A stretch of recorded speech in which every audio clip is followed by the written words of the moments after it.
Hello friends, आज हम कामायनी के चिंता सर्ग का पाठन करेंगे। चिंता सर्ग का पाठन करने से पहले सामान्य सी जानकारी हम कामायनी के बारे में जान लेते हैं। कामायनी छायावादी कवि जयशंकर प्रसाद की कालजयी रचना है। इसका प्रकाशन सन 1935 में हुआ था। कामायनी में 15 सर्ग हैं। इसका अंगी रस शांत रस है। इसमें हमें शैव दर्शन, समरसतावाद तथा आनंदवाद का दर्शन होते हैं। कामायनी का प्रमुख छंद टाटक छंद है। कामायनी का प्रथम सर्ग चिंता है। चिंता सर्ग का प्रारंभ जल प्लावन की घटना के पश्चात, जब मनु नौका को महावट से बांधकर चिंता मग्न बैठे हैं, वहां से प्रारंभ होता है। वे देव जाति के विनाश के कारणों पर विचार कर रहे हैं और अपने भविष्य को लेकर भी अत्यंत शोकमग्न हैं। मनु देव जाति के विनाश पर जितना विचार करते हैं, उनका दुख उतना ही बढ़ता चला जाता है। उन्हें ऐसा प्रतीत होता है कि शायद अनियंत्रित भोगवाद के कारण ही इस देव जाति का विनाश हुआ है। चिंता सर्ग में इस घटना को मनु की जीवन कथा के माध्यम से कामायनी में वर्णन किया गया है। कामायनी एक सर्वेक्षण में नंद दुलारी वाजपेयी लिखते हैं, पहला सर्ग चिंता का है। प्रलय के पश्चात सृष्टि के नव निर्माण की समस्या मनु के सामने आई। वह अतीत का लेखा लगाता है और भावी की चिंता करता है। यह चिंता या आत्म चेतना मनुष्य की वह मूल वृत्ति है जो उसे श्रेष्ठ प्राणी जगत से भिन्न और श्रेष्ठ पद प्रदान करती है। मनुष्य को छोड़कर अन्य प्राणियों में यह शक्ति नहीं होती। प्रसाद जी ने इसी प्रमुख विशेषता को लेकर चिंता सर्ग का निर्माण किया है। चेतना या चिंता मनुष्य की मनुष्यता की सूचक प्रथम मौलिक वृत्ति है। इसलिए वह कामायनी काव्य के प्रथम सर्ग में शीर्षक बन रही है। कहने का मतलब ये है कि कामायनी काव्य का प्रथम शीर्षक चिंता इसलिए बनाया गया है क्योंकि मनुष्य जाति जो है, जिसमें सोचने समझने की शक्ति होती है, वह चेतना या चिंता मनुष्य की स्वाभाविक प्रथम सूचक मनोवृत्ति होती है। इसीलिए शायद जयशंकर प्रसाद ने कामायनी के प्रथम सर्ग का नाम चिंता रखा है।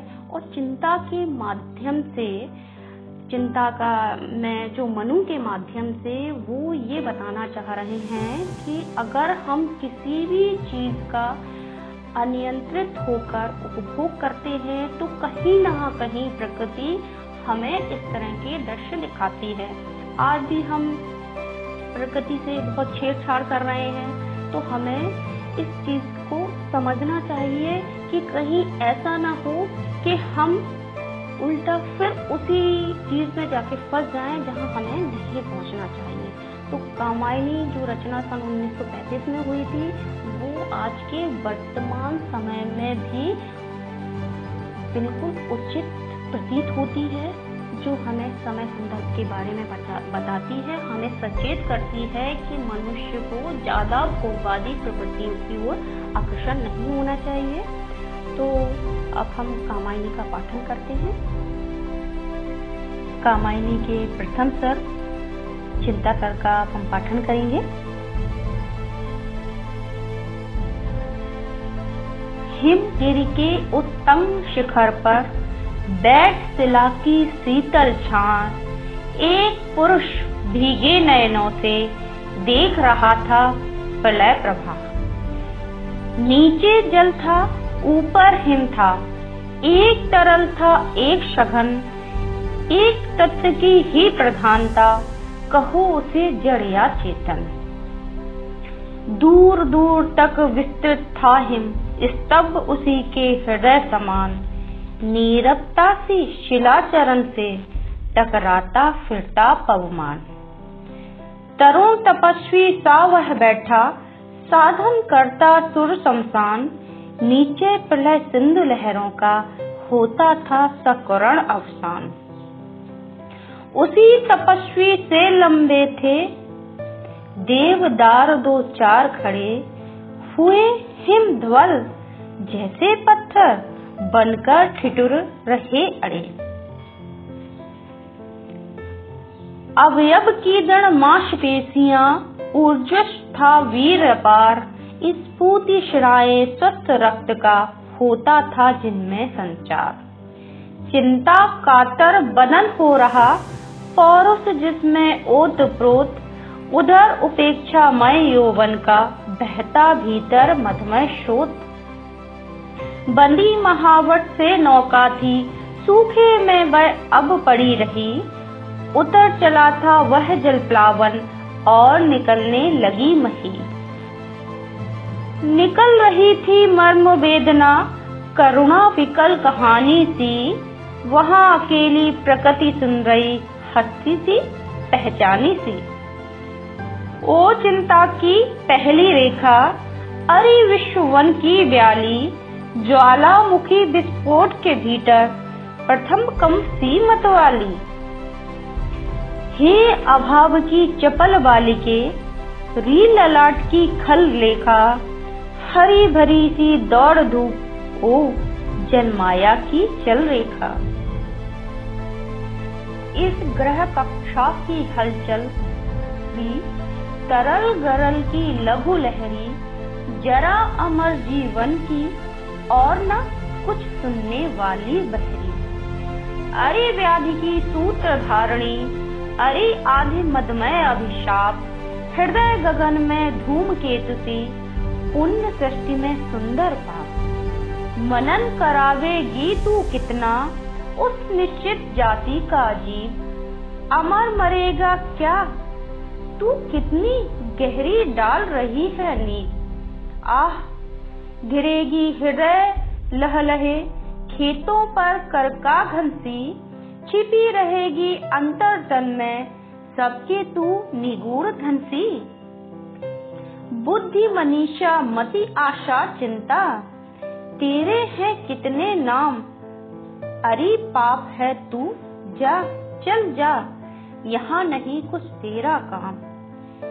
विस्मित अवसाद घेर ले, नीरव ते बस चुप कर दे, चेतनता चल जा, जड़ता से आज शून्य मेरा भर दे। चिंता करता हूँ मैं जितनी उस अतीत की उस सुख की, उतनी ही अनंत में बनती जाती रेखाएं दुख की। आह स्वर्ग के अग्रदूत तुम असफल हुए विलीन हुए, भक्षक या रक्षक जो समझो केवल अपने मीन हुए। अरे आंधियों ओ बिजली की दिवा रात्रि तेरा नर्तन, उसी वासना की उपासना वह तेरा प्रत्यावर्तन। मणि दीपों के अंधकार में अरे निराशा पूर्ण भविष्य, देवदम्भ के महामेघ में सब कुछ ही बन गया हविष्य। अरे अमरता के चमकीले पुतलों तेरे वजह नाद कांप रहे हैं आज प्रतिध्वनित, बनकर मानो दीन विषाद।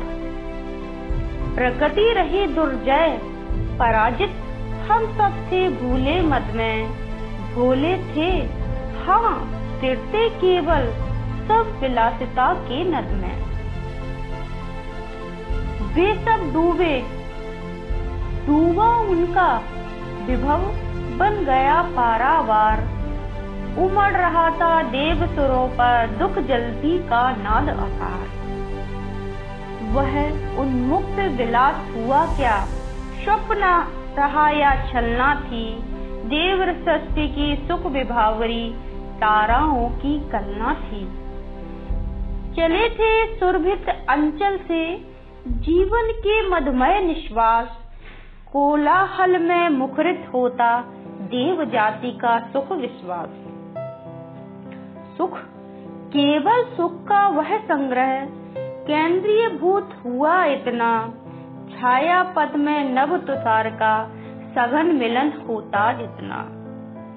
सब कुछ थे स्वायत्त विश्व के बल वैभव आनंद अपार, उद्वेलित लहरों का होता उस समृद्धि का सुख संसार।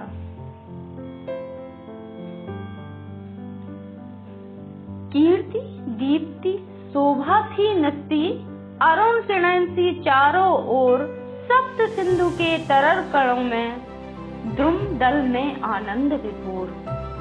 शक्ति रही हाँ शक्ति प्रकृति थी, पद दल में विनम्र विश्राम, कपती धरणी उन चरणों से होकर प्रतिदिन ही आक्रांत। स्वयं देव थे हम सब, तो फिर क्यों न विसंकलित होती सृष्टि। अरे अचानक हुई इसी से कड़ी आपदाओं की दृष्टि।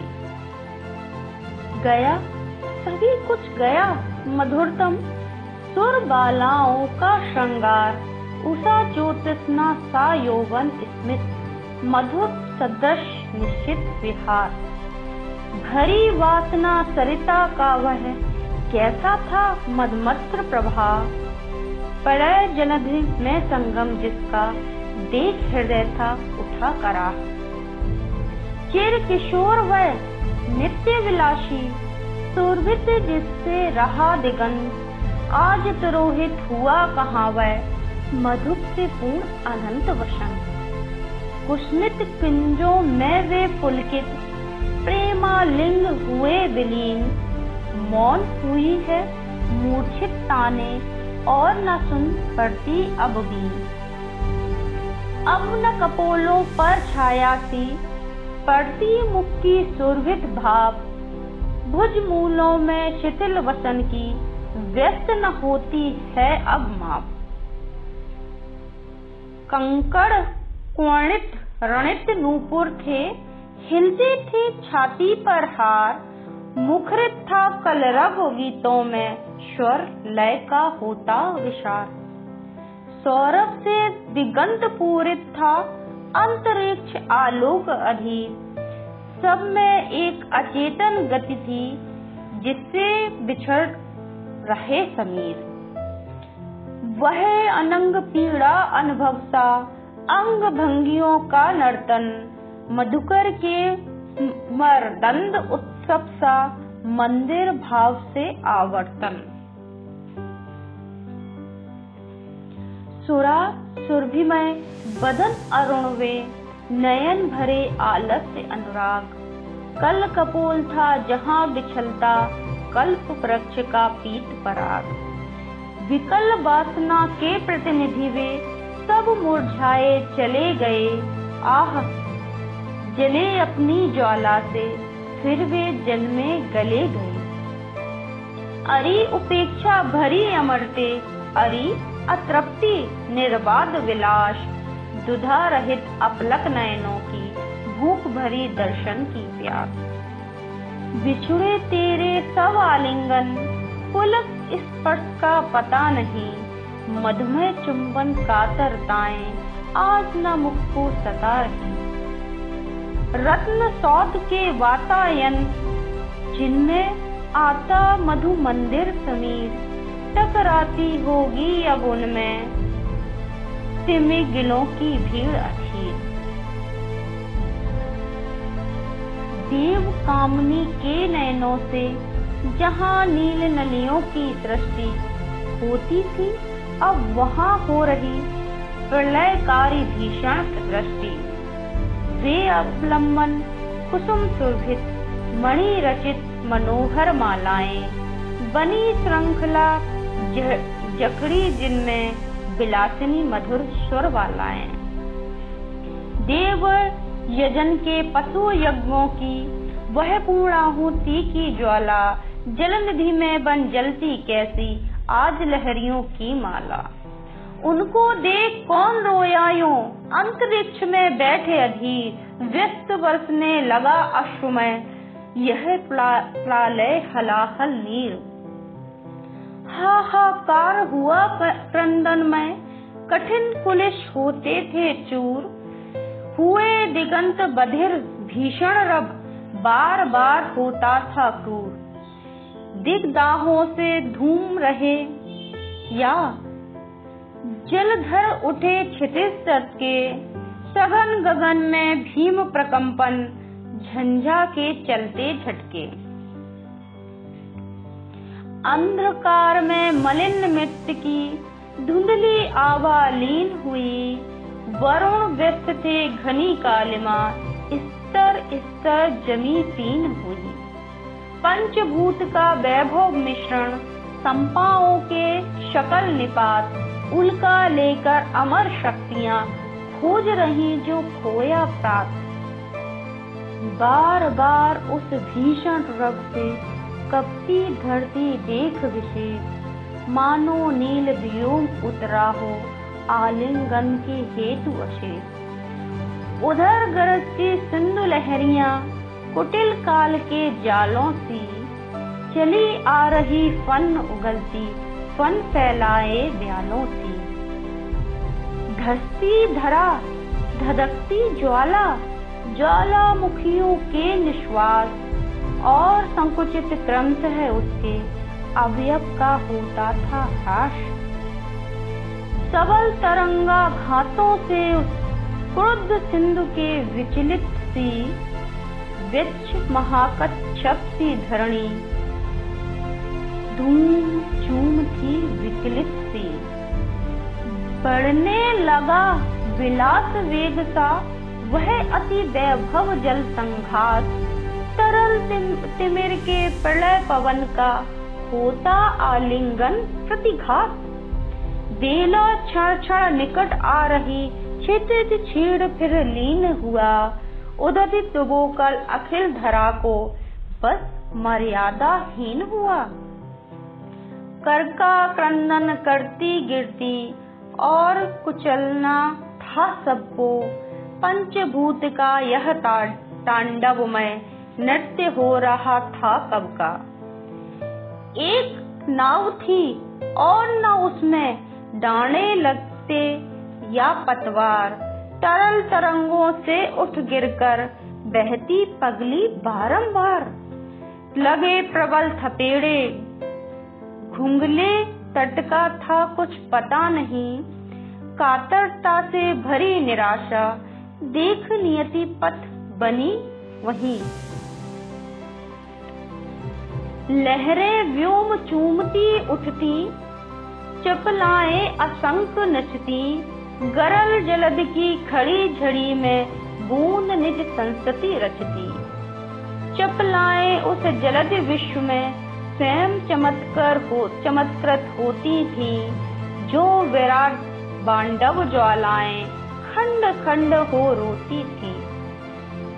जल निधि के तलवासी जलचर विकल निकलते उतराते, हुआ बिलोड़ित ग्रह तब प्राणी कौन कहाँ कब सुख पाते। घनीभूत हो उठे पवन फिर, श्वासों की गति होती रुद्र, और चेतना थी बिलखाती, दृष्टि विफल होती थी क्रुद्ध। उस विराट आलोड़न में ग्रह तारा बुदबुद से लगते, प्रखर प्रलय पावस में जगमग, ज्योति रिंगणों से लजगते। प्रहर दिवस कितने बीते अब, इसको कौन बता सकता, इनके सूचक उपकरणों का चिन्ह न कोई पा सकता। काला शासन चक्र मृत्यु का कब तक चला न स्मरण रहा, महामत्स्य का एक चपेटा, दीन पोत का मरण रहा। किंतु उसी ने लाल टकराया इस उत्तरंग गिरी के शिखर से, देव सृष्टि का ध्वंस अचानक सांस लगा लेने फिर से। आज अमरता का जीवित हूँ मैं, वह भीषण जर्जर दम, आह सर के प्रथम अंक का अधम पातमय सा विस्कंभ। ओ जीवन की मरुमरीचिका, कायरता के अलस विषाद, अरे पुरातन अमृत अगतिमय, मोह मुग्ध जर्जर अवसाद। मौन, नाश, विध्वंस, अंधेरा, शून्य बना जो प्रकट अभाव, वही सत्य है अरे अमरते, तुझको यहाँ कहाँ अब ठाऊं। मृत्यु, अरे चिर निद्रे, तेरा अंक हिमानी शा शीतल, तू अनंत में लहर बनाती, काल जलधि की सी हलचल। महानृत्य का विषम संभ, अरे अखिल स्पंदों की तू माप, तेरी ही विभूति बनती है सृष्टि सदा होकर अभिशाप। अंधकार के अट्ठाहसी मुखरित सतत चिरंतर सत्य, छिपी सृष्टि के कण कण में तू, यह सुंदर रहस्य है नित्य। जीवन तेरा क्षुद्र अंश है व्यक्त नीलघन माला में, सौदामनी संधिशा सुंदर क्षण भर रहा उजाला में। पवन पी रहा था शब्दों को, निर्जनता की उमड़ी सांस, टकराती थी दीन प्रतिध्वनित बनी हिम शिलाओं के पास। धू धू करता नाच रहा था अनिश्चित का तांडव नृत्य, आकर्षण विहीन विद्युत कण बने भारवाही थे भ्रत। मृत्यु सदृश शीतल निराशा ही आलिंगन पाती थी दृष्टि, परम व्योम से भौतिक कण सी गहने कुहासाओं की थी सृष्टि। बाष्प बना उड़ता जाता था या वह भीषण जल संघात, सौर चक्र में आवर्तन था प्रलय निशा का होता प्रात। इस प्रकार चिंता शर आपका समाप्त होता है जी। धन्यवाद।